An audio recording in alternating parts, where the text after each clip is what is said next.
মুসলমান বিক্রি হচ্ছে না, বলেন বলেন না? এই যে সমাজের পয়সা, যারা নেতা আছে না, নেতাদের কাছে সব পয়সা আছে তো। এখন রাস্তার টাকা, পিসাবখানার টাকা, ঘরের টাকা, এসব নানা রকম স্কিমের টাকা, এই হারামটাকে যারা হালাল মনে করে খেচ্ছে, ঈমান আছে? বলেন। হারামকে যদি বলেন, হারামকে যদি হালাল মনে করে খায়, ঈমান থাকবে না। যদি দিলে কুরআন আর আহলে বায়াত থাকে, সে থুতু ফেলার সময়টাও ওই হারামের দিকে খেয়াল করবে না, তার ঈমান বেঁচে যাবে। এটা আমি একটা উদাহরণ দিলাম। এরকম প্রতিটা ক্ষেত্রে পদে পদে আহলে বায়াত আর কুরআন দিলে থাকলে তার ঈমান বাঁচতেই থাকবে, বাঁচতেই থাকবে, বাঁচতেই থাকবে। আর যদি না থাকে, আল্লাহ মাফ করেন, ঈমান নষ্ট হয়ে যাবে, ঈমান বিক্রি হয়ে যাবে, ঈমান ধ্বংস হয়ে যাবে, ঈমান নষ্ট হয়ে যাবে। মাথায় ঢুকছে? বুঝতে পেরেছে? দেখতে পান না, কদিন আগে সে ভাইরাল হয়েছিল, বড় বড় ভালো ভালো ঘরের ছেলে আর হিন্দুদের পুজোতে গিয়ে মণ্ডপে মাথা নত করছে। দেখেন না আপনারা? দেখেন না আপনারা? ফেসবুকে ভাইরাল হয়েছে। ছাড়েন, মুসলমান যদি কোনো দেবদেবীর কাছে মাথা নত করে, ঈমান থাকবে? বলেন। কিন্তু এ যেচ্ছে কেন? একে প্রশ্ন করা হলো, বলে পার্টি করতে গেলে যেতে হয়। তাহলে এই পার্টির জন্য, নিজের স্বার্থের জন্য, দুনিয়াবি মাফাদের জন্য, দুনিয়াবি খায়ালের জন্য সে কি করলো? তার ঈমান বিক্রি করে দিল। দিলে যদি কুরআন আর হাসান হুসাইন, আম্মা ফাতেমা, মাওলা আলী থাকতো, দিলে যদি আহলে বায়াত আর কুরআন থাকতো, তারা কোনোদিন মাথা নত করতো না। এরকম প্রতিটা পদে পদে ঈমান বাঁচবে যখন দিলে আহলে বায়াত আর কুরআন থাকবে। একবার জোরে বলেন। মুসলমানের ছেলেরা, এর উম্মতিরা, শুধু তাই নয়, কুরআন আর আহলে বায়াত দিলের মধ্যে যদি থাকে, আমার আল্লাহ বান্দাদের ঈমানে জজবা দান করে দেবে, বান্দাদের ঈমানে তাকত দান করে দেবে, বান্দার ঈমানে আমার আল্লাহ ইজাফা করে দেবে, ঈমান আল্লাহ বড় করে দেবে, ঈমানের নূরকে আল্লাহ পাক ছড়িয়ে দেবে। এর উম্মতিরা, উলামায়ে হযরতরা বলে, অনেকে আছে হযরত হুসাইন হুজুরের কারবালার ঘটনা শোনাবার পরে হাই হাই করে, হাই হাই কি হলো, হাই হাই কি হলো, হাই হাই কি হলো।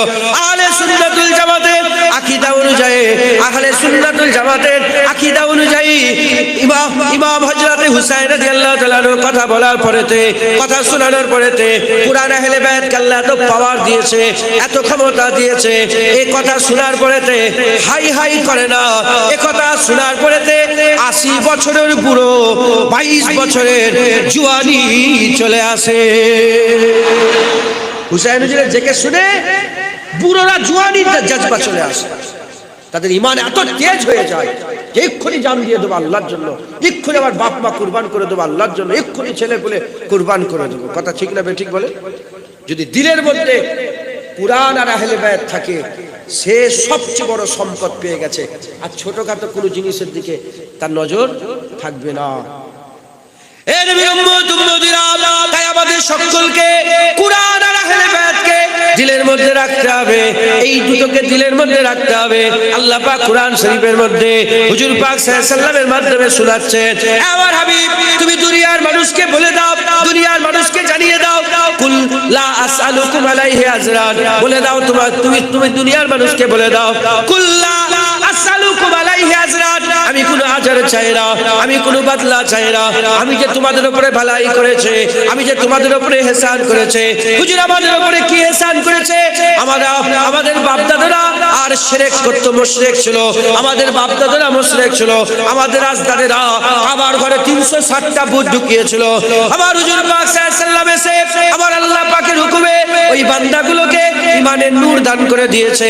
তাদের করে নামাজ দিয়ে ইহসান করেছে, টুপি দিয়ে ইহসান করেছে, দাড়ি দিয়ে ইহসান করেছে, জান্নাতের সংবাদ শুনিয়ে ইহসান করেছে, জাহান্নাম থেকে বাঁচিয়ে তাদের ইহসান করেছে। তারা কেউ জাহান্নামের রাস্তায় ছিল, হুজুর ধরে জান্নাতি রাস্তায় করেছে। তারা কেউ জাহান্নামের কাজ করছিল, হুজুর ধরে জান্নাতের কাজ শিখিয়েছে।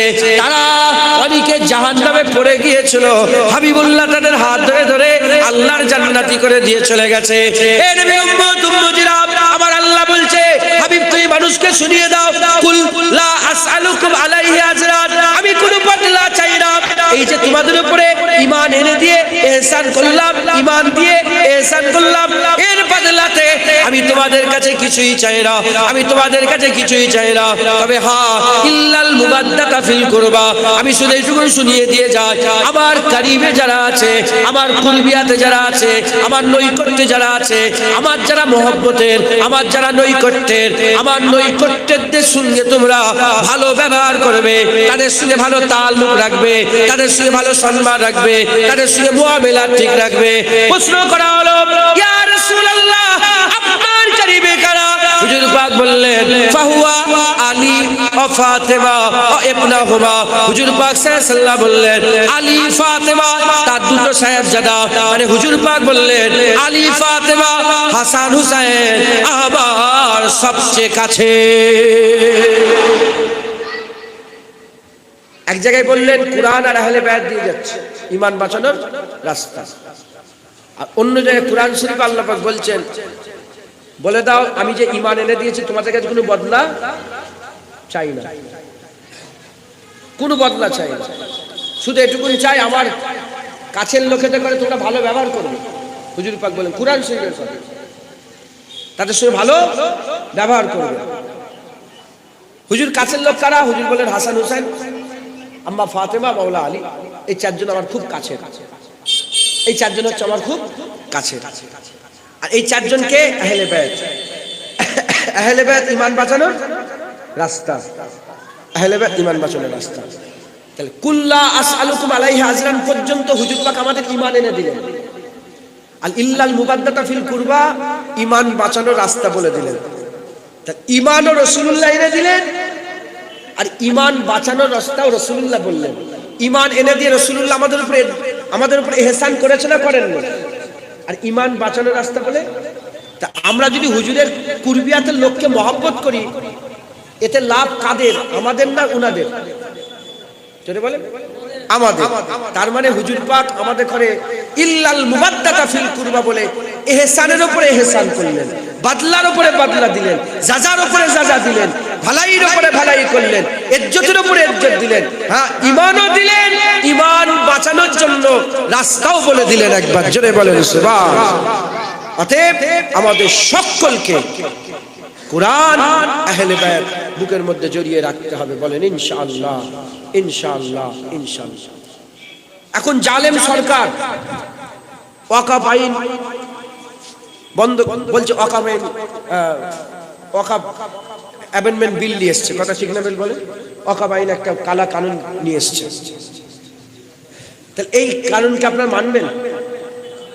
সরকারের এই কথা মানবেন আপনারা? এখন জালেম সরকার যদি বলে, কদিন আগে ওই জালেম সরকারের একটা লোক সে বলেছিল যে কুরআন বন্ধ করে দিতে হবে, ভারতে কুরআন রাখলে হবে। শোনেন না আপনারা? হ্যাঁ, কোন একটা পার্টির নেতা বলে কুরআন রাখা যাবে। এখন এই যে জালেম, এদের কাছে পুলিশ পাওয়ার কাদের কাছে? তোমার কাছে না ওদের কাছে? সব ক্ষমতা কাদের কাছে? সব পাওয়ার, ক্ষমতা, কুওয়াত সমস্ত ওদের কাছে। সামনে বিশাল পাওয়ারফুল একটা লোক বসে আছে, আর আমাদের কি?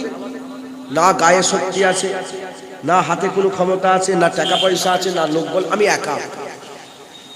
এখন সে একা, কিন্তু আমার কি আছে? ঈমান আছে, আমি মুসলমান। এখন সে যদি বলে কোরআনকে ছেড়ে দাও, কোরআনকে ছেড়ে দাও, আর আমি যদি তার কথায় কোরআন ছেড়ে দিই, ঈমান থাকবে? বলেন, ঈমান থাকবে? তাহলে আমাকে ওর সাথে লড়াই করতে হবে। কিন্তু যে লড়াইটা করব, কি করে লড়াই করব? ইঁদুরের সাথে আর বাঘের সাথে লড়াই হয়? কথা হিসাব। খরগোশ, ধরেন আমি খরগোশ, সামনে বাঘ, লড়াই হবে কি করে? কিন্তু যদি কুরআন আর আহলে বায়াত দিলে থাকে, ওই খরগোশের দিলেতেও আল্লাহ সিংহর মতন জিগার দান করে দেবে। কারণ ঘটনা ঘটে গেছে, ঘটনা ঘটে গেছে, ঘটনা ঘটে গেছে। হুসাইন হুজুর কারবালায় গিয়ে আমাদের দিলেতে জজবাত ভরে দিয়ে চলে গেছে। জোরে বলেন। আল্লামা ইকবাল বলেছে, কিয়ামত পর্যন্ত এই ইসলামের জমিনকে হুজুর পাকের নওয়াজ রাসূলুল্লাহ সাল্লাল্লাহু আলাইহি ওয়াসাল্লাম নওয়াসা হুসাইন খুন দিয়ে আবাদ করে দিয়ে চলে গেছে। কিয়ামত পর্যন্ত খুনে হুসাইনে ইসলামের জমিন আল্লাহ আবাদ করে দিয়েছে। একবার জোরে বলেন সুবহানাল্লাহ। মুসলমানের ছেলেরা, এ নবীর উম্মত উম্মতিরা, খুব খেয়াল করে শুনেন, কুরআন আর আহলে বায়াত একসাথে, দুটোকে একসাথে রাখতে হবে। কেন রাখতে হবে? কুরআন কথা বলে না। কুরআন কথা বলে? কুরআন কথা বলে? কুরআন হুকুম দেয়। এ নবীর উম্মত উম্মতিরা, কুরআন কথা বলে না, কুরআন হুকুম দেয়। কুরআন বলে নামাজ পড়ো, কেউ নামাজ পড়লো কি পড়লো না, কুরআন আর কিছু বলে না। কুরআন বলে হজ করো, কেউ হজ করলো না করলো, কুরআন আর দেখে না। কুরআন বলে আল্লাহ এক, কেউ আল্লাহকে মানলো কি মানলো না, এটা কুরআন দেখে না। এ নবীর উম্মত উম্মতিরা, আল্লাহ না করে কেউ যদি কুরআনের পৃষ্ঠা ছিঁড়ে ফেলে দেয়, কেউ যদি কুরআনের পৃষ্ঠা ছিঁড়ে ফেলে দেয়, কুরআন কথা বলে না। কুরআনের হুকুমকে কেউ যদি অমল না করে, কুরআনকে কুরআনের শরীফে যেগুলো হালাল আছে সেগুলোকে যদি হারাম করে দেয়, কিংবা যেগুলো হালাল আছে সেগুলো হারাম করে, কিংবা হারামগুলোকে হালাল করে দেয়। কুরআন হুকুম দিয়েছে শরীরের গোশত হারাম, আর কেউ যদি হালাল করে দেয়, খুন হারাম, কেউ যদি হালাল করে দেয়। কুরআন বলে দিয়েছে আকা মাওলা রাসূলুল্লাহ সাল্লাল্লাহু আলাইহি ওয়াসাল্লামকে আল্লাহ রাসূলুল্লাহ করেছে, কেউ আখিরি নবী করেছে। কেউ যদি বলে রাসূলুল্লাহ আখিরি নবী নয়, কুরআন কথা বলে না, কুরআন কথা বলে না। কুরআন হুকুম দিয়ে দেয়, হুকুম দিয়ে দেয়। কুরআনের সাথে কে আছে? কুরআনের সাথে আহলে বায়াত আছে। কুরআনের হুকুম অমান্য করলে কুরআন কিছু বলে না। হুসাইন কারবালায় হাজির হয়ে যায়। মাথায় ঢুকছে? যখনই কুরআনের বিরোধিতা করবে কুরআন কিছু বলবে না। কুল হু আল্লাহু আহাদ, আল্লাহ এক। আর কেউ যদি বলে আল্লাহ দুটো, কুরআন তার গলা টিপে ধরবে না, আহলে বায়াত তার গলা টিপে ধরবে। যখনই কুরআনের বিরোধিতা কেউ করবে বাস সবাই মানছে, এই মানবে। যখন বাদশা আকবর দিনে ইলাহি আলেমরাই মুনাফিক হয়, আবার আলেমরাই সবচেয়ে বড় সেরা হয়। আলেম থেকে ভালো নেই, আলেম থেকে খারাপ নেই। বই লিখলো আলেমরা, তখন মুজাদ্দেদ আল পেশানি দাঁড়িয়ে গেল, বললে আমি মানি না। জেলখানায় ঢুকে বলে আমি মানি না, আমি মানবো না। এটা ঢুকছে? মুসলমানের ছেলেরা, হে নবীর উম্মত উম্মতিরা, ওই রকম আহলে বায়াত কুরআন একসাথে, কুরআন হুকুম দেয়, আহলে বায়াত সেটাকে পালন করে, সেটাকে হুকুমে নিয়ে আসে। কুরআন হুকুম দেয়, সেগুলোকে পালন করে আহলে বায়াত। আর কুরআন যেগুলোকে মানা করেছে সেগুলো যদি কেউ করে, আহলে বায়াত রুখে দাঁড়ায়, আহলে বায়াত রুখে দাঁড়ায়। কুরআনের হায় হ্যাঁ বলে, কুরআনের না না বলে। কুরআন হুকুম দেয়, আহলে বায়াত কাজ করে, আহলে বায়াত কাজ করে। কুরআনের বিরুদ্ধে কথা বললে কুরআন কথা বলে না, আহলে বায়াত কথা বলে। কুরআনের বেখিলাফ কথা বললে কুরআন কথা বলে না, আহলে বায়াত কথা বলে। এই রকম দ্বারা আর কুরআন হারাম করে দেওয়া জিনিসকে সে হালাল করেছিল, আর হালাল করে জিনিসকে হারাম করলো। সে আল্লাহ পাকের হারাম করা জিনিসগুলোকে হালাল মনে করেছিল, আর হারামগুলোকে হালাল মনে করেছিল। তাই কুরআন কথা বলে না, হুসাইন কথা বলেছে, হুসাইনের কলিজার টুকরারা কথা বলেছে, হুসাইনের গোলামেরা কথা বলেছে, হুজুর পাক সাল্লামের গোলামেরা কথা বলেছে। এই নবীর উম্মত উম্মতিরা, খুব ভালো করে শুনে, একটা হচ্ছে গণতন্ত্র, একটা হচ্ছে রাজতন্ত্র, একটা হচ্ছে খিলাফত তন্ত্র। এজিদের যে রাজত্ব ছিল ওটা খিলাফত তন্ত্র নয়, ওটা রাজতন্ত্রের মতন দখল করেছিল, রাজতন্ত্রের মতন দখল করেছিল। গণতন্ত্র ইসলামে মানে না, গণতন্ত্র ইসলামে চলে না, রাজতন্ত্র ইসলামে চলে না। ইসলাম খলিফাতন্ত্রের কথা বলে, খিলাফতের কথা বলে, ইসলাম খিলাফতের কথা বলে। হে নবীর উম্মত উম্মতিরা, যখন হুসাইন হুজুর জমিনে দাঁড়িয়ে আছে, হুজুর হায়াতে আছে, আর কেউ যদি খিলাফতকে বন্ধ করে রাজতন্ত্রের মতন বাপের পরেই ছেলে দখল করে নেয় গদি, হুসাইন কি করে তার রাজত্ব মানবে? তাই হুসাইন রাজত্ব মেনে নেয় রে, গর্দান কাটিয়ে দিয়েছে। হুসাইন ওই বাতিল রাজত্বকে কোনোদিন মেনে নেয় না। শুনছেন আপনারা? একটা কি বলে রাজতন্ত্র। কি রাজতন্ত্র কাকে বলে? রাজার পরে ছেলে, রাজার পরে ছেলে। আর গণতন্ত্র কাকে বলে? একটা বাসে করে 50 জন যাচ্ছে। কজন যাচ্ছে বলে? 50 জন। এই যে বাসে করে 50 জন যাচ্ছে, 50 জন যাচ্ছে। একজন বলল সামনে মদের দোকানে দাঁড় করা, আর একজন বলে সামনে জুসের দোকানে দাঁড় করা। গণতন্ত্র কাকে বলে? একজন বলল মদের দোকান, আর একজন বলল জুসের দোকান। যে বলল জুসের দোকান তাদের সংখ্যা 15 জন, আর যারা বলল মদের দোকান তাদের সংখ্যা 35 জন। যদি ভোট হয় গাড়ি কোথা দাঁড়াবে? 35 জন ভারী, এটা গণতন্ত্র। এই জন্য তো গুন্ডারা গুন্ডাকে তৈরি করছে, খারাপ লোকরা খারাপ লোককে ভোট দিচ্ছে, এটা গণতন্ত্র। যদি সব মূর্খ হয় নেতা মূর্খই হবে। মদখোর মদখোরকে ভালোবাসে, গুন্ডা গুন্ডাকে ভালোবাসে। মাথায় ঠিক ঢুকছে? শুনছেন আপনারা? নামাজিরা নামাজিকে ভালোবাসে। নামাজি পরেশগারকে একজন দাঁড় করিয়েছেন। নামাজ মসজিদের লোক কটা হয়? হ্যাঁ, গোটা গ্রামের মধ্যে নামাজি যদি দাঁড়ায় ওকে কেউ ভোট দেবে? নামাজি 50টা ভোট দেবে, বাকি তো অন্যদিকে দেবে। মাথায় ঢুকছে? বুঝতে পেরেছ? বুঝতে পারলেন না আপনারা? অতএব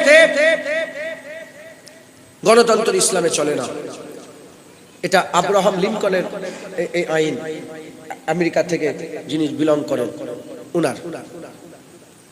রাজতন্ত্র বাপের পরেই ছেলে, সে গুন্ডা হোক, মাস্তান হোক, মদখোর হোক, ছোট হোক, বড় হোক, পাগল হোক, ভালো হোক, বাপের পরে ছেলে, রাজতন্ত্র। আর খিলাফত তন্ত্র, এই যে 35 জন মদখোর, ওরা ভোট দিতেই পারবেন, ওরা বাদ। ভালো লোক 15 জন মিলে যাকে সিলেক্ট করবে সে হচ্ছে খলিফা। সেই একজন আমাদের কি একটা মুখ্যমন্ত্রী, তারপরে কি বলে জেলার শাসক, তারপরে এমপি, তারপরে এমএলএ, তারপরে কি বলে ব্লক সভাপতি, তারপরে কি বলে প্রধান, তারপরে মেম্বার, হেন 30টা নেতা। খিলাফতের আমরা খিলাফত একটাই নেতা, ইমাম আবু বকর, হযরতে আবু বকর সিদ্দিক রাদিয়াল্লাহু তাআলা আনহু, তিনি খলিফা, ইসলামের খলিফা। তিনি যেটা বলবে সেটাই হবে, আর কেউ কথা বলতে পারবে না। এবার খলিফার ভুল হলে সবাই বলবে এটা আপনার ভুল হচ্ছে। ওমরে ফারুকের ভুল হয়েছে, জামালি একটা ঘটনা আছে, জামা ছোট বড়, বলে আপনার জামা এত বড় কেন? ফকির ধরেছে। মাথায় ঢুকছে? বুঝতে পেরেছেন? ইসলাম বলছে খিলাফত তন্ত্র। আর এজিদ যেভাবে রাজত্ব নিয়েছিল এটা কিরকম ভাবে বলে?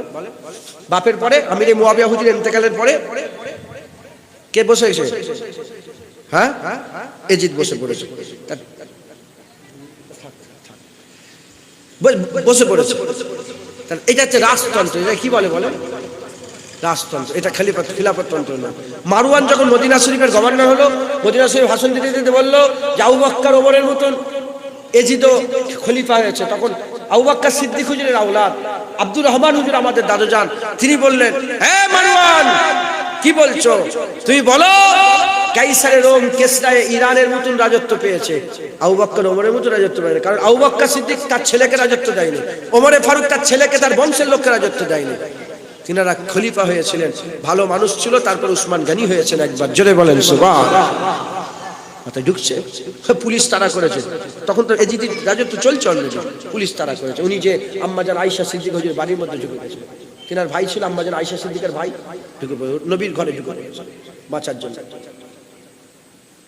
মুসলমানের ছেলেরা, এ নবীর উম্মত উম্মতিরা, হযরতে হুসাইন হুজুরকে বলা হলো খুব খেয়াল করে শুনেন, সামনে যত বড় রাজা হোক না কেন, বাদশা হোক না কেন, কোরআনের বিরোধিতা করলে আমরা সেগুলোকে মেনে নেব না। এই যে তালাক তুলে দিয়েছে, আমরা মেনেছি? বলেন বলেন না।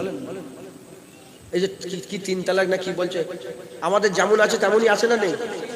হ্যাঁ, ছেড়ে দেবেন আপনারা? এখন যদি বলে এই হয়েছে ওই হয়েছে, ছেড়ে দেবেন আপনারা? ইসলাম আমরা ছেড়ে দেবো না, ইসলাম আমরা ছেড়ে দেবো না। খবরদার। দেশপ্রেম ইমানের একটা অঙ্গ, তাই আমরা দেশকে ভালোবাসি। কথা ঠিক না বেঠিক বলে? দেশপ্রেম আমাদের ইমানের অঙ্গ, এটা অস্বীকারের কোনো জায়গা নেই। তা বলে তোমরা ইসলামকে আমাদের দিল থেকে বের করার চেষ্টা করবে, আমরা ইসলাম বের করে দেবো না। তাহলে এই যে জাজবা, এই যে অত খরগোশ হয়ে বাঘের সাথে লড়াই করবেন, জিগার থেকে থাকা দরকার। কথা ঠিক না বেঠিক বলে? হ্যাঁ, দেখবেন জঙ্গলে সিংহ থেকে বড় বড় পশু নেই, হাতি আছে, পশু গায়ে সব দিকে বড়, কিন্তু রাজত্ব করে রাজাকে, বাদশাকে, সিংহ। কথা ঠিক না বেঠিক বল? তাহলে কেন? তার জিগার, তার যে মনোবল, এই মনোবল যদি ঠিক রাখে বড় বড়রা ভয় খেয়ে যাবে। কথা ঠিক না বেঠিক বল? মুসলমানের ছেলেরা, এর উম্মতিরা খুব খেয়াল করে শুনে রেখে দেন। ওই সময়তে হুসাইন হুজুরকে বলা হলো, চিঠি পাঠানো হলো। ঘটনা দেখেন, চিঠি পাঠানো হলো। প্রথমে চিঠি পাঠিয়ে বলা হলো এজিদের বায়াত গ্রহণ করো। এজিদ কোরআনের বিরুদ্ধে, এজিদ ইসলামের বিরুদ্ধে। কোরআন কথা বলে না, হুসাইন হুজুর কথা বলে। কোরআন আহলে বায়াত একসাথে। হুজুর পাক ঈমান বাঁচানোর জন্য কোরআন আর আহলে বায়াত বলে গেছে। কোরআনের বিরুদ্ধে এজিদ, এজিদের বিরোধিতায় কোরআন কথা বলে না। আহলে বায়াত বলে না, না আমরা মেনে নেব না, আমি ওর বায়াত গ্রহণ করব না। প্রেসার ক্রিয়েট করা হলো, প্রেসার ক্রিয়েট করা হলো, না আমি মেনে নেব না। হুজুরকে এত প্রেসার দেওয়া হলো, হুকুম জারি হলো যেখানেই পাবে সেখানেই গর্দান কেটে নাও। হুজুর আস্তে আস্তে মদিনা শরীফ থেকে হিজরত করে মক্কা শরীফে চলে গেলেন। মক্কা শরীফে হুজুর থাকেন, সেখানে বলতে আরম্ভ করলেন, না না এজিদকে মেনে নেওয়া যাবে না। যদি আজ এজিদকে মেনে নিই, কিয়ামত পর্যন্ত আমার নানার উম্মতেরা তারাও বাতিলের কাছে মাথা নত করবে। যে বলবে কোরআন বন্ধ করো, আচ্ছা ঠিক আছে। যে বলে তালাক বন্ধ করো, আচ্ছা ঠিক আছে। যে বলে মসজিদ ভেঙে দাও, আচ্ছা ঠিক আছে। সব জায়গায় আমার নানার উম্মত মাথা নত করবে। আজ যদি আমি মাথা নত না করি, আমার নানার উম্মতরা কিয়ামত পর্যন্ত বাতিলের কাছে মাথা নত করবে না। যাদের দিলে কোরআন আহলে বায়াত থাকবে তারা কোনোদিন মাথা নত করবে না, পয়সার মাধ্যমেও নয়। আমি আপনাদের বলে দিয়ে যাচ্ছি, শোনেন। প্রথমে হিজরত করে চলে এলেন, তারপরে হুজুরকে চিঠি পাঠানো হলো। সবাই ঘটনা জানেন, চিঠি পাঠানো হলো। হুজুর চিঠি পেয়ে কুফার দিকে যেতে আরম্ভ করলেন। কেন কুফার লোকেরা বলে হা হা হুজুর আমরা আপনাদের সাথে আছে। কুফার দিকে যেতে আরম্ভ করলেন। তারা বিচ্ছিন্ন করলো, তারা মুনাফিকি করলো। হুজুরের শুনে তারা মুনাফিকি করলো।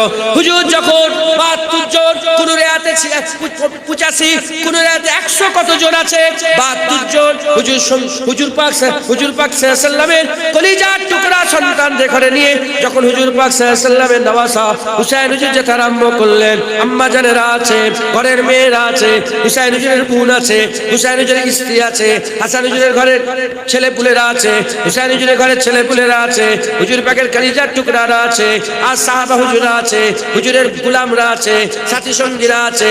এইরকম করে ৭২ জন আগিয়ে আগিয়ে কুফার দিকে যাচ্ছে। এমন অবস্থাতে খবর হয়ে গেল ইবনে জিয়াদ সৈন্য পাঠিয়ে দিল। হুরবিন এজিদকে ১০০০ সৈন্য দিয়ে পাঠিয়ে দিল। হুরবিন এজিদ বাইদা নামক স্থানে ঘিরে ফেললো। হুরবিন এজিদ ঘিরে ফেললো। ঘিরে ফেলে বলতে আরম্ভ করে দেয়, এ হুসাইন আজ যেতে দেবো না, না পেছনে যাওয়া যাবে না সামনে যাওয়া যাবে, আপনাকে ইবনে জিয়াদের কাছে যেতে হবে। হুসাইন হুজুর বলে কেন? বলে ইবনে জিয়াদের কাছে গিয়ে এজিদের বায়াত গ্রহণ করতে হবে, এজিদের বায়াত গ্রহণ করতে হবে। হুসাইন হুজুর বলতে আরম্ভ করে, এ হুর আমি জান দিতে রাজি আছে, কিন্তু কোরআনের বিরোধিতা করে এই কোরআনের বেখিলাফটাকে মেনে নিতে চাই না, কোরআনের বেখিলাফটাকে মেনে নিতে চাই না। ওই সময় হুসাইন হুজুরকে আবার ধরা হলো। হুসাইন হুজুরকে ধরা হলো। হুসাইন হুজুরকে ধরার পরেতে প্রেসার ক্রিয়েট করা হলো। আর এমন অবস্থাতে দুজনের সৈন্য চলে গেল, খাপির হিসাবে মুখবের হিসাবে চলে গেল, ইবনে জিয়াদের কাছে গেল। যে হুর তো ধরে রেখেছে ঠিক কথা, কিন্তু অত শক্তি পেশ করছে না। সঙ্গে সঙ্গে আমর বিন সাদকে পাঠিয়ে দেওয়া হলো। ৫০০০ সৈন্য আবার চলে এলো, হুজুরকে ঘিরে ফেললো। তারপরেতে আরেকজন চলে এলো, আরেকজন চলে এলো। এই নবীর উম্মতিরা আরেকটা শয়তান এলো, যিনি আলী হুজুরকেও হত্যা করার মূল জায়গায় ছিল। সে শয়তানটা চলে এলো। এইরকম করে প্রায় ১০,০০০ ১২,০০০ সৈন্য নিয়ে এলো। মোট ২০,০০০ সৈন্য এসে গেল বাইদা নামক স্থান থেকে। আগিয়ে আগিয়ে দুবার তিনবার আটকে হুজুর কোথায় চলে গেলেন? কারবালা বলে জায়গায় চলে গেলেন। কারবালায় খেমা ঘিরে দেওয়া হলো। পাশেই ফুরাত নদী, ফুরাত নদীকে ঘিরে দেওয়া হলো সৈন্য দিয়ে। চতুর্দিকে সৈন্য ঘিরে রেখেছে, মুয়াসারা করে নিয়েছে, আর এগোতে দিচ্ছে না। হুজুরকে পানি বন্ধ করে দেওয়া হলো। একদিন পানি বন্ধ করার পরে জিজ্ঞাসা করা হলো, বলে এবার কি বায়াত গ্রহণ করবে? হুসাইন বলে না, বায়াত গ্রহণ করবো না। আবার দুদিনের পানি বন্ধ করা হলো। দুদিন কেটে যাওয়ার পরে বলে এবার কি বায়াত গ্রহণ করবে? না, বায়াত গ্রহণ করবো না। ৩ দিন খাওয়া বন্ধ, ৩ দিন পানি বন্ধ, পুরা পিয়াসায় ৩ দিন বুক ফেটে যাচ্ছে। হুসাইনকে বলা হচ্ছে এবার তো মাথা নত করো, এবার তো বায়াত গ্রহণ করো। হুসাইন হুজুর বলে কুরবান হয়ে যেতে রাজি আছি, মাথা গর্দান কাটাতে রাজি আছে, কিন্তু এজিদের কাছে মাথা নত করব না। আজ যদি মাথা নত করি, কিয়ামত পর্যন্ত আমার উম্মতরা, আমার হাবিবের উম্মতরা মাথা নত করবে। আর আজ যদি আমি মাথা তুলে রেখে দিই, কিয়ামত পর্যন্ত আমার নানার উম্মত বাতিলের কাছে মাথা নত করবে না। কেমন ভাই প্রেসার ক্রিয়েট করছে রেখেছে। প্রথমে মদিনা শরীফে হিজরত করলেন, ওখান থেকে বাইদা নামক জায়গায় ঝরলেন, ওখানে পানি বন্ধ করলেন, খাওয়া বন্ধ করলেন, পুরা ঘিরে ফেললেন। 9 আর 10 আজকের দিন আর কালকের দিনের মাঝখানে রাত্রিবেলায় তারা বলল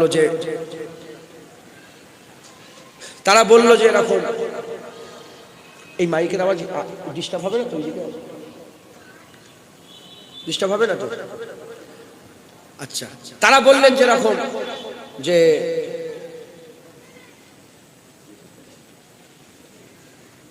মাইকটা বন্ধ করে দেবে নাকি?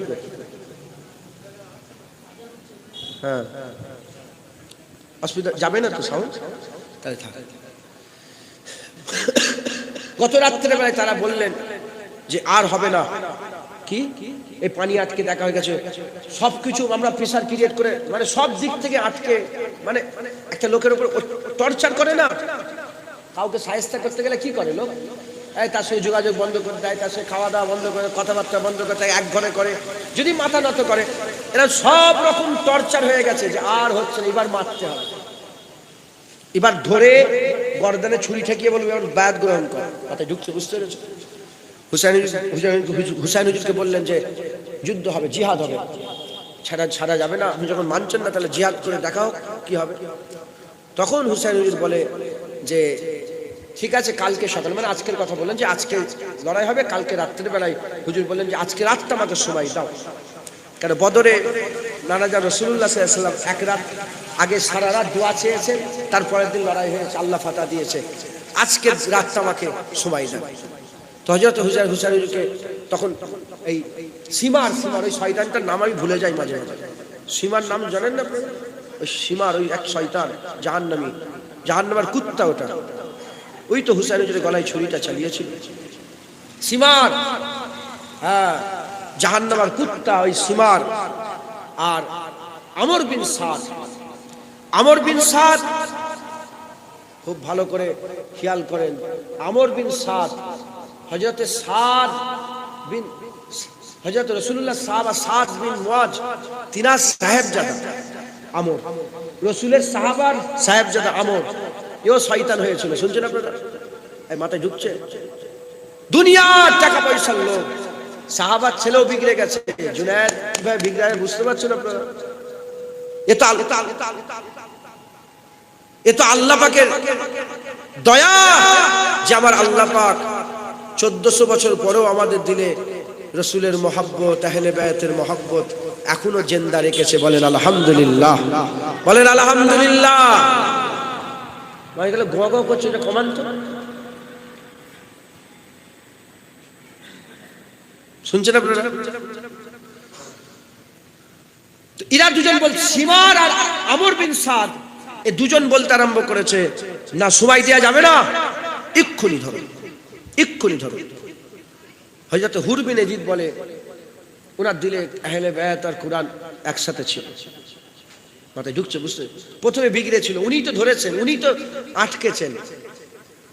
তো হুর বিন ইয়াজিদ বলে না, আজকে রাত্রে লড়াই করুনি, আজকের দিনটা ছেড়ে দাও। যখন হুজুরের খানদান, আমরা তো নামাজের ইনাদের উপরেই তো দরুদ পড়ি, ছেড়ে দাও। হুর বিন ইয়াজিদ বলে না, আজকের দিন ছাড়া যাবে না। বলে না, ছেড়ে দাও। খুব রিকোয়েস্ট করার পরে ছেড়ে দিয়েছে। তখন হযরতে হুর তিনি বলতে আরম্ভ করলেন যে আমি এদের সাথে আর থাকবো না, আমি দুনিয়ার নেতা হতে চাই না, দুনিয়ার লোভ লালসা টাকা পয়সা চাই না, আমি আল্লাহর জান্নাত চাই। জোরে বলেন সুবহান। আমি আল্লাহর জান্নাত পেতে চাই। হুজুর কি করলেন? সেই রাত্রে বেলায় আস্তে আস্তে এজিদি সৈন্য ছেড়ে দিয়ে হুজুর আস্তে আস্তে, হুজুর পাক যে খেমার ভিতরে সারা রাত সময় নিলেন, ইবাদত করছিলেন, খেমার পাশে গিয়ে দাঁড়ালেন, বলে হুজুর। বলে কে? সালাম দিলেন, দিয়ে বলেন আমার নাম হচ্ছে হুর। বলে কি খবর? বলে আমাকে চিনতে পেরেছেন? আমি আপনাকে প্রথম আটকেছিলাম, আমার জন্যই আপনার এই হাল আজকে। হুজুর আমার কি মাফি হবে, ক্ষমা হবে? হুসাইন হুজুর রাহমাতুল লিল আলামিনের নওয়াসা বলেন, যাও তোমাকে দুনিয়াতে আমি আল্লাহর রাস্তায় মাফ করে দিলাম। হুজুর বলেন কিয়ামতে? বলে কিয়ামতে আমার নানাকে বলে তোমাকে মাফ করিয়ে দেব। হবে না? সুবহানাল্লাহ। মাফ হয়ে গেল। হুজুর বলেন আমার কাছে চলে আসো। বলে আজ যাবনি হুজুর, সকাল হয়ে গেছে। বলে আজ যাবনি হুজুর, এবার আমার লাশই আপনার খেমাতে যাবে। হুজুর লড়াই শুরু করলেন। প্রথম কয়েক ডজন 80 জন না 82 জনকে একা জাহান্নামী করে দিয়ে তিনি শহীদ হয়ে গেলেন। তারপরে কে যাবে? আগেকার লড়াই কিরম হতো, যেমন একসাথে লড়াই নয়, আগেকার লড়াইয়ের সিস্টেম ছিল। লড়াই বিরতি হতো, খাওয়া দাওয়া করে নিয়ে আবার লড়াই, নামাজের দিকে বিরতি হতো, আবার লড়াই। যেমন বদরে প্রথমে 3 জন কাফেরদের মধ্যে থেকে এলো, উদবা সাইবা আর একজন আবু লাহাব উদবা সাইবা, 3 জন এলো প্রথমে। আর এদিক থেকে আবু বাইদা বিন জাররা, হযরত আলী কারামাল্লাহু ওয়াজহু আরেকজন গেলেন, হুজুরের চাচা যান মনে হচ্ছে গেলেন, হযরত হামজা হুজুর হয়তো গেলেন।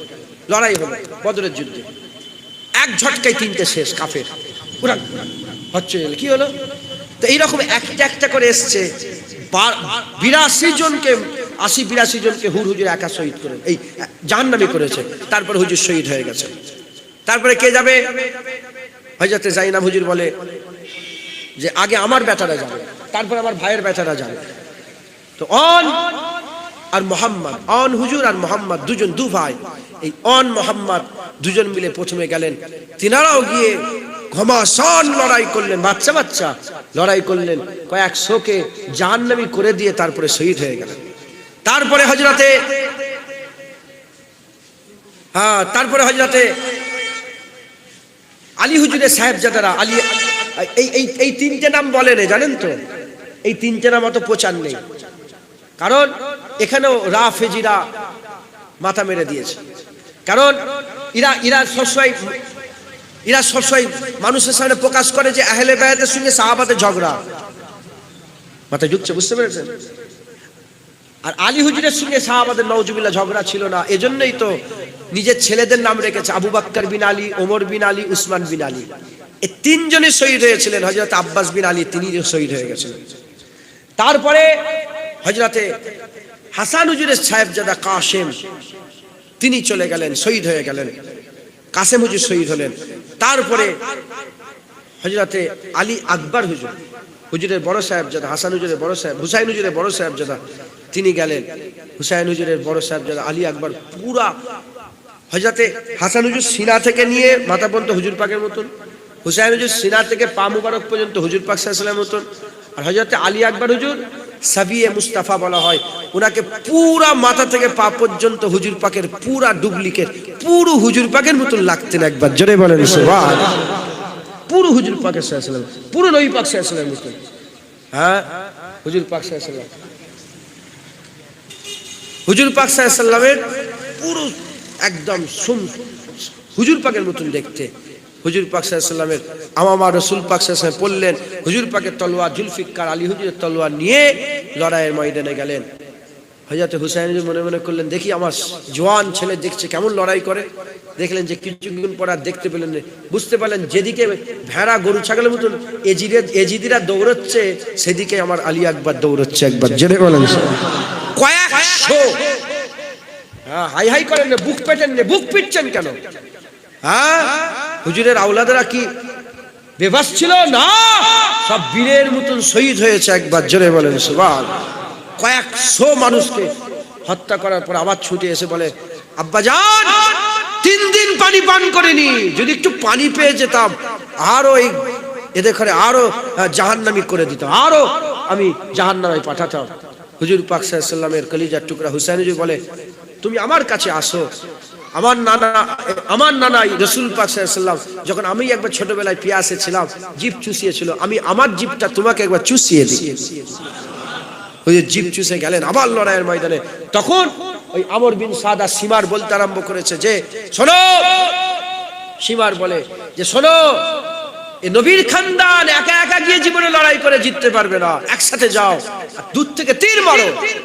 হুজুরের গলায় একটা তীর এসে তীর এম করে হুজুরের গলায় ঢুকিয়ে দেওয়া হলো। হুসাইন হুজুর ছুটে গিয়েছিলেন, বুকের মধ্যে নিয়েছিলেন, যখন তীরটাকে বের করলেন আল্লাহ পাকের কুদরতে হুজুর ইন্তেকাল হয়ে গেলেন, শহীদ হয়ে গেলেন। তারপরে হুসাইন হুজুর বেরোলেন, হুসাইন হুজুর বেরিয়ে পুরা লড়াই করলেন। আর তারই ইচ্ছা বলে এখনো সময় আছে হুসাইন, এখনো সময় আছে, এজিদের বায়াত গ্রহণ করো। হুসাইন হুজুর নিজের ছেলে, ভাইয়ের ছেলে, নিজের বোনের ছেলে, হুজুরের পাকের খানদান, গুলাম আলী হুজুরের আরো সব হুজুরের শতার যে সব ভাই ছিলেন সমস্ত কুরবান করে দেওয়ার পরেও নিজের জানকে কুরবান করলেন, কিন্তু বাতিলের কাছে মাথা নত করলেন না। একবার জোরে বলেন সুবহানাল্লাহ। হুসাইন হুজুর শহীদ হয়ে গিয়ে হারলেন না, হুসাইন হুজুর শহীদ হয়ে জিতে গেলেন, শহীদ হয়ে জিতে গেলেন। আর এজিদ রয়ে গেল, হুসাইন এখনো আছে। একবার জোরে বলেন সুবহানাল্লাহ। এজিদ ছিল, হুসাইন এখনো আছে। আর হুসাইন হুজুরের নানার উম্মত গুলোকে বাঁচার রাস্তা বলে দিলেন, ঈমান বাঁচানোর পথ দেখিয়ে দিয়ে চলে গেলেন। জোরে বলেন সুবহানাল্লাহ। রাজা বাদশার সঙ্গে লড়াই করতে হবে কিভাবে সেটাও হুজুর দেখিয়ে দিয়ে চলে গেলেন। 200 বছর ইংরেজ রাজত্ব করেছে আমাদের ভারতবর্ষে। ইংরেজরা তাদের ভারতবর্ষের শাসনকালের সব ইতিহাস লিখেছে, শাসনকালের ইতিহাস ইংরেজরা লিখে গেছে যে এই শাসনকালে সবাইকে গোলাম করতে পেরেছি, কিন্তু কোনো মুসলমান গোলাম হয়নি, কোনো মুসলমান গোলাম হয়নি, মুসলমান গোলাম হয়নি। প্রশ্ন করা হয়েছিল কেন এরা গোলাম হয়নি, বলে কারণ এদের দিলে রসুলের মহব্বত আছে, এদের দিলে ঈমান আছে, এদের ঈমান এতই তেজ, এরা কোনোদিন গোলাম হয় না। একজন ইংরেজ বলেছিলেন, আল্লামা ইকবাল লিখেছেন, একজন ইংরেজ বলল যে একজন ইংরেজ বলল তার ছেলেকে ডেকে বলল যাও মুসলমানকে গোলাম বানাও, দাস তৈরি করো, মুসলমানকে গোলাম বানাও। তার ছেলে রিসার্চ করে এসে বলতে আরম্ভ করে, আব্বা কাকে গোলাম বলতে বলেছেন, এরা তো কোনোদিন গোলাম হয়নি, এরা তো কোনোদিন গোলাম হয়নি। বলে হ্যাঁ মুসলমান কোনোদিন গোলাম হয় না, এদের করে এক কাজ করো, এদের তারবিয়াত থেকে পাল্টে দাও, এরা বাজ পাখি, এদের পয়রার দিল দিয়ে দাও, এদের চিন্তা ভাবনা পয়রার করে দাও। তাই আজ আমাদের চিন্তা ভাবনা পয়রার হয়ে গেছে, আমাদের চিন্তা ভাবনা বাজ পাখি, আমাদের জেসেম বাজ পাখি, কিন্তু দিল পয়রার হয়ে গেছে। আল্লাহ মাফ করেন, আমাদের তারবিয়াত আলাদা হয়ে গেছে। আমরা কি করছি, এই কারবালার ঘটনা না পড়ে, এই আমরা কুরআন শরীফের আয়াত না পড়ে আমরা আতা গাছে তুতা পাখি পড়ছি। এই আতা গাছে তুতা পাখি পড়ে কি হবে? হ্যাঁ, হাট্টিমা টিম টিম তারা মাঠে পারে ডিম, কি হবে? আতা গাছে তুতা পাখি, ডালিম গাছে কি হবে বলে? এদের শিক্ষাকে পাল্টে দাও, এদের তারবিয়াতকে পাল্টে দাও, এদের আজদাদেরা কি করেছে, এদের পূর্বপুরুষরা কি করেছে মিটিয়ে দাও। আল্লাহ মাফ করেন, আমাদের সকলকে কি করতে হবে, দিলের মধ্যে কুরআন আহলে বায়াতকে নিয়ে আগিয়ে যেতে হবে। আমরা যদি আমাদের দিলে কুরআন আর আহলে বায়াতকে নিয়ে আগিয়ে যেতে পারি, ইনশাআল্লাহ আমাদের দরজাকে আল্লাহ বুলন্দ করবে, আমাদের মাকামকে আল্লাহ বড় করবে। বলেন ইনশাআল্লাহ। এই দুটো যদি আমাদের অন্তরে থাকে, আমাদের ঈমান কোনোদিন নষ্ট হবে না, আমাদের ঈমান আল্লাহ বাঁচিয়ে দেবে। বলেন ইনশাআল্লাহ। হক হালালের সঙ্গে চলবেন। হুসাইন হুজুর কারবালার ময়দানে গিয়েও নামাজ ছাড়েনি, আপনার নামাজ ছাড়বেন না, নামাজ পড়বেন, হক হালালের সঙ্গে চলবেন। সুদ কেন খাচ্ছেন, লোন কেন নিচ্ছেন, হ্যাঁ 2 টাকা 5 টাকা 10 টাকার জন্য ঈমান বিক্রি করছেন, ঈমানগুলোকে কমজোর করছেন। হালাল মনে করে খেলে তো কাফের হবেন, গুনাহ মনে করে খেলে আপনি গুনাহগার হবেন। কেন খাবেন? লটারির টিকিট বন্ধ করেন, হক হালালের সঙ্গে চলেন। হ্যাঁ, একটু অপেক্ষা করেন, আল্লাহ আপনাদের লেগে বদলা রেখেছে, আল্লাহ আজর রেখেছে, আল্লাহ আখিরাতে বদলা দেবে, সাজা দেবে। বলেন ইনশাআল্লাহ। ইনশাআল্লাহ। খবরদার আহলে বায়াত ছাড়বেন না। বলেন ইনশাআল্লাহ। হ্যাঁ, পীর মানবো কি মানবো না, কি হলো? হ্যাঁ বলে দেবেন তো, পীর মানবো কি মানবো না? আহলে বায়াতকে দেখেন, তোরা পীর মেনেছে না মানে না, মাথায় ঢুকছে, বুঝতে পেরেছেন? আপনারা সকলে আহলে বায়াতের রাস্তা ধরে চলবেন। আমি মুসা কাজেম হুজুরের দরবারে গিয়ে, উনাকে 14 বছর, উনি আহলে বায়াত ছিলেন, 14 বছর জেলখানায় ঢুকিয়ে রেখা হয়েছে। ইমামরা বেশিরভাগ শহীদ, ইমামে ওমর ফারুক হুজুর শহীদ, উসমান গনি হুজুর শহীদ, আলী হুজুর শহীদ, ইমাম হাসান হুজুর শহীদ, ইমাম হুসাইন হুজুর শহীদ, ইমাম আজম আবু হানিফা শহীদ, ইমামে শাফি শহীদ, ইমাম মালিক শহীদ, ইমাম আহমদ বিন হাম্বল শহীদ, সব বেশিরভাগ ইমামরা শহীদ। কারণ হক আর বাতিলে যখন লড়াই, সামনে শক্তিশালী হলে সে খুন করে দেয়, কিন্তু ইনারা নিজেরা নিজের জানকে কুরবান করে দিয়েছে, কিন্তু মাথা নত করে। আপনারা মাথা নত করবেন না। বলেন ইনশাআল্লাহ। হক রাস্তায় থাকবেন, আল্লাহ রাসূল কবুল করেন।